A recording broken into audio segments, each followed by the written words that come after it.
Howdy y'all, Caleb here, and this is my top 6 Seraphon ally choices. Let me know in the comments below, are you taking any allies with Seraphon? If so, what are they? What are your favorite allies to take in a Seraphon army? Or do you just say, no, I'm sticking with all lizards?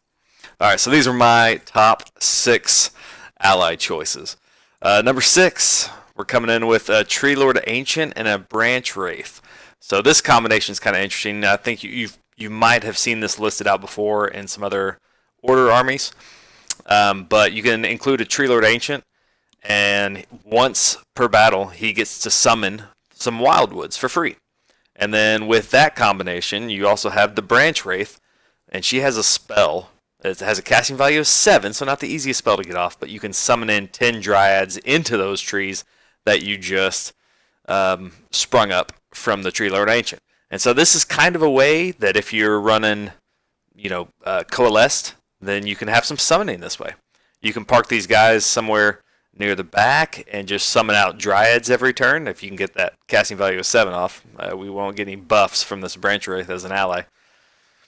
Or you can kind of throw it up in the middle, cause a problem there. With trees popping up in the middle of the battlefield are always a problem. It might be kind of a problem for you too, but if you can plan it right, you can have some summoning in Coalesced. Not bad. It comes out to under 400 points, and you should be able to replace their cost with those Dryads that you're summoning. And you'll have to come in with a sideboard of quite a few Dryads in case you get this off every turn, but not a bad strategy there. All right, number 5. This one's an interesting one. A Penumbral Engine. This actually counts as ally points. It did just drop from 100 to 90. So that's kind of nice, but it does count as allied points. The way I like to run the Penumbral Engine is with some Bastiladons, because as you already know, Bastiladons are incredibly tough.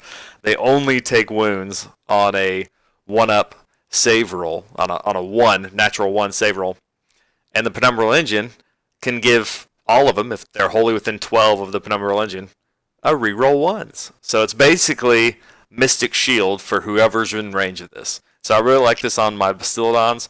You can see the picture of mine there that I like to run with my Bastiladons there.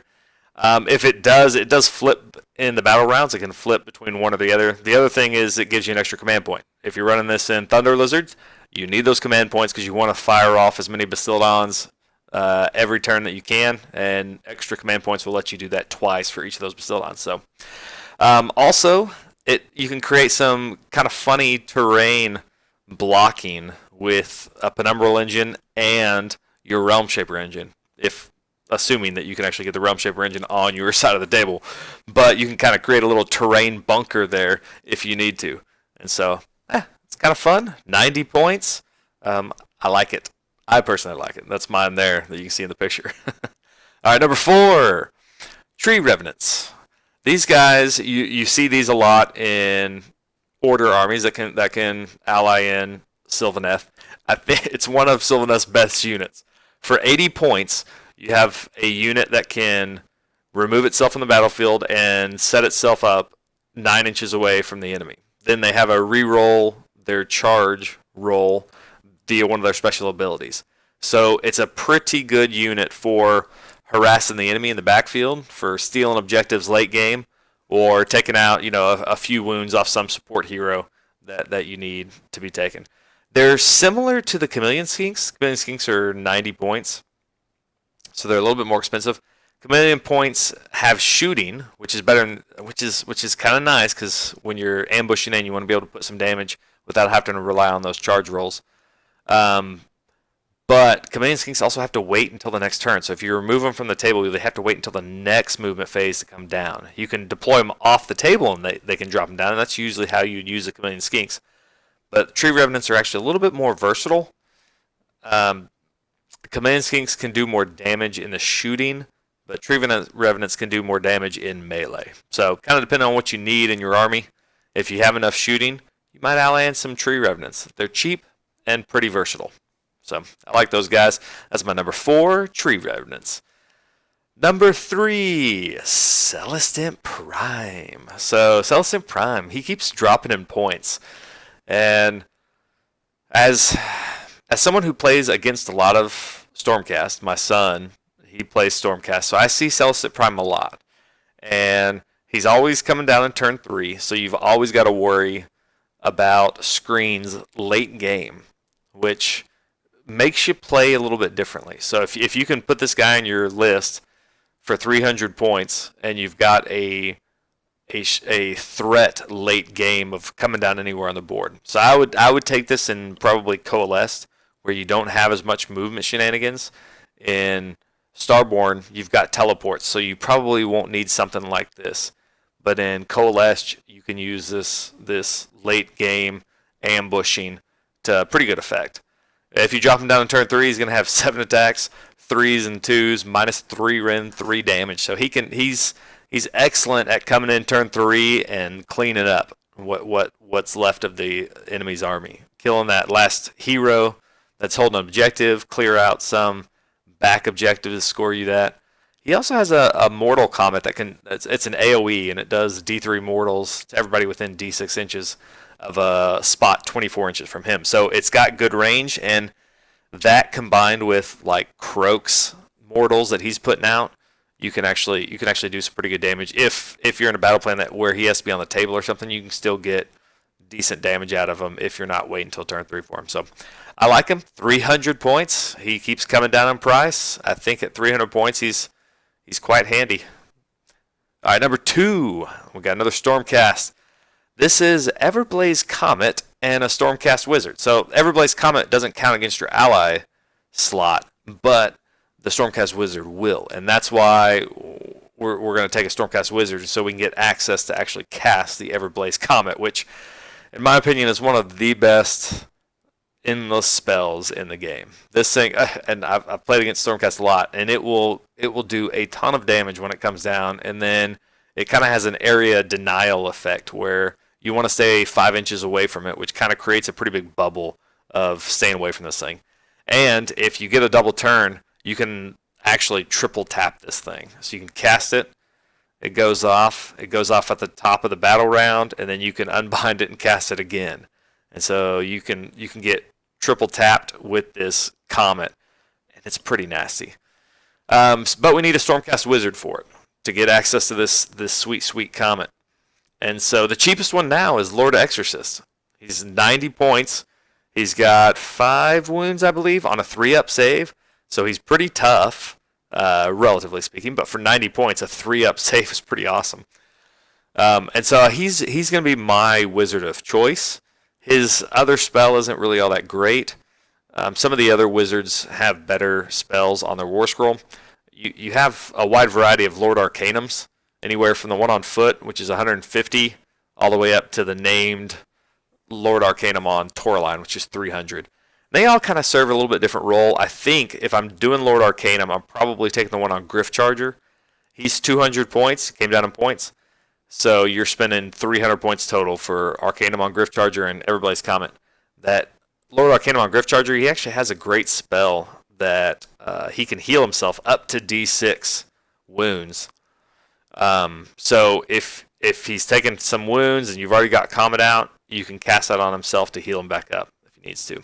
He also has a lot of movement shenanigans on that Griff Charger. He can go 6d6 movement, riding the winds, and so that's pretty useful late game if you need some movement to capture some objective across the board. The Knight Incantor is also a great option because he's gone down in points. He's now only 120, and he has an automatic dispel once per game.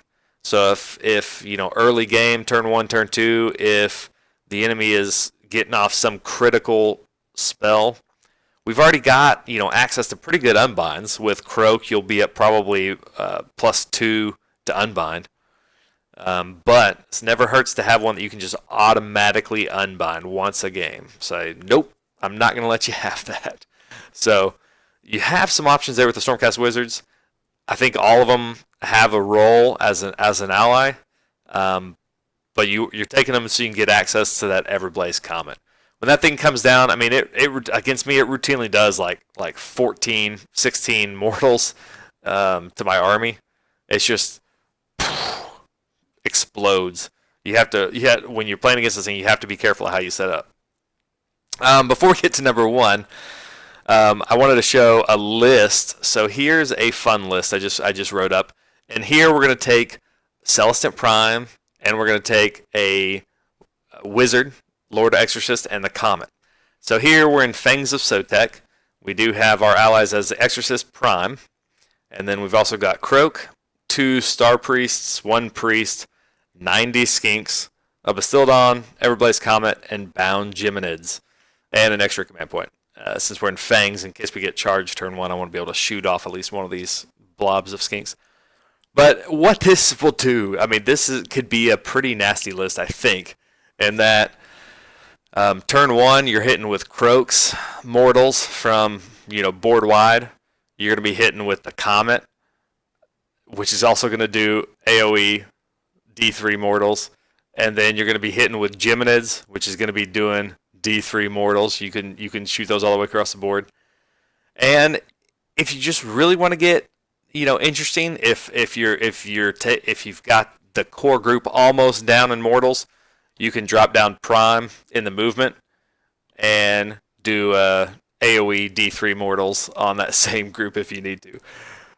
Plus, you'll be able to hit with Skinks from all the way across the board. They can run and shoot with the Skink Priest, and so you'll be doing Mortals from them.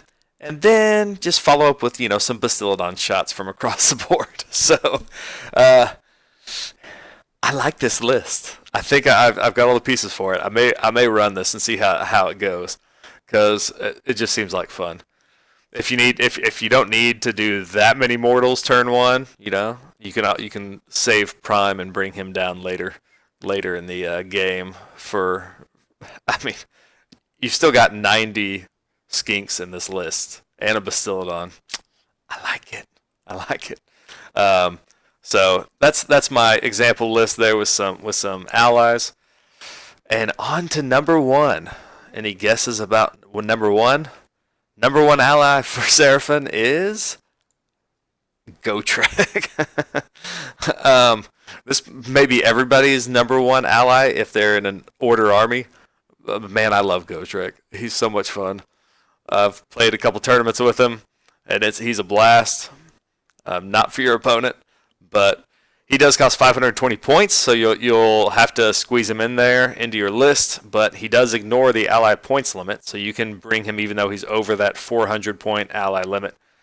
And he can be allied into any order army, so you're good even with this, stunty dwarf playing with your lizards. If you want to get, have some fun with the model, you can see on the right there that's my unpainted. He's painted now, but that was when I put Gotrek on a Old Blood on foot body, and so he's my coalesced Gotrek. He's half lizard, half dwarf, some kind of abomination there. But he's a lot of fun to play with. Incredibly durable, and he will kill just about anything you put him into. I've killed everything from a full block of Mortek Guard to Nagash with Gotrek, so he's pretty awesome. The games I've taken, I think I've only lost him once. It was in a mirror match versus a ton of Skinks, and so he just got shot to death. And one time he died to some Hearthguard Berserkers, which I should have wiped, but I just failed every save I needed to on Gotrek, so it was just kind of one of those games. But awesome ally. You're going to have to fit him in. You're going to have to play around his weakness, which is his speed. So if you take him in Coalesce, you might have to take some extra bodies, because Coalesce is usually monster heavy. If you're taking him in Starborn, I think he fits pretty well, because you're going to have a ton of Skinks, and you need kind of a beat stick in that list. So that's my number 1 ally. What about y'all? I do have a few runner-ups here. Here's some ideas that didn't quite make my list, but might still be fun. So runner-ups, some Celestar Ballistas. They're only 110. They are so streaky though. They hit and it's random. So if you get a hit with it, it's gonna be D6 hits. So it's super random, but they have long range. So my idea is just to bring 2 of them and deploy them into your Realm Shaper engine. So it turns your Realm Shaper engine into a pillbox. So they can fit in there. They have enough wounds. They'd fit in there, and they'd be on a 2-up save to shooting, -1 to hit. So they would be pretty tough in there. You'd probably be better off with just sticking a Bastiladon in there, to be honest. Same price point, but if you're just looking for something fun, that's why they didn't really make my list. Or a Knight Venator. So these guys are the ultimate hero sniper. They're super unreliable if you don't have them in Stormcast, where you can get the Luck Stone. But we're going to solve that by bringing 3 of them. 3 for a theoretical max of 27 damage to heroes. So you just have like 3 snipers. Just they got 42-inch threat range. That plus Croak's Mortals, and you should be able to take out all the support heroes. Just kill the heroes, man. Just kill heroes. Also, another runner-up, maybe Drycha. It's a nice hero. You know, she's not bad. Her points have gone down a bit. She's got 9-inch movement, which is good for Sylvaneth. 3-up save, and you can flip her melee and shooting, depending on what you need. So she can get some decent mortals at range or in melee. Not bad, but 300 points, I'd probably rather take something from Seraphon. So, all right, those are my top 6 allies and some runner-ups. My number 1 is Gotrek. Probably the one that would probably perform the best is your Stormcast Wizard and some Comets. All right, let me know what y'all think. Are you taking any allies, or no, just staying pure Seraphon? All right, guys. Catch you later.